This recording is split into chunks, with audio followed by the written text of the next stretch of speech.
but it's such a and I think that QBCC have done a lot of work in terms of actually getting across the mental health and being responsible in their role. I think it's a matter of sometimes just taking. We can very often be very caught up in our processes, and it's really important work that the regulators are doing in terms of making sure that consumers are protected and that the industry is working in a professional manner. So I don't think anyone is disputing the importance of that or say that shouldn't be done. But we have to be careful that it doesn't become the process of driving it, because systems exist for humans. And we really have to say, how does those humans actually interact? But it's so we all do it.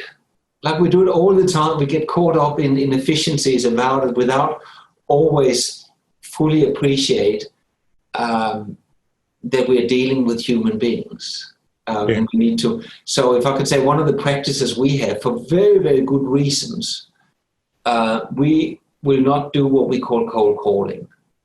So when somebody calls us up on behalf of somebody else, we will not call that somebody else unless that somebody else knows that we are calling, because we have a number of good reasons for that.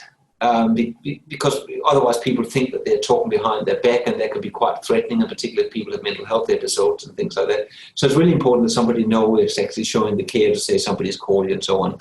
But people call us up online and say, could you call this person or that person for us? And we get really focused on saying we can't call them up.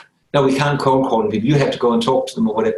Actually saying, no, the person I'm talking to now is actually the person who has the problem, because they're the ones who are really concerned about one of their mates or one of their people. How do I help them helping their mates?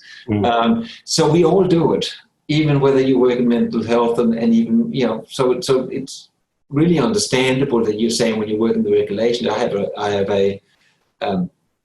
have some criteria, I have to employ, I have to deal with people's license, or, but so we just have to continually remind each other that all of these processes actually exist for the purpose of looking out for humans.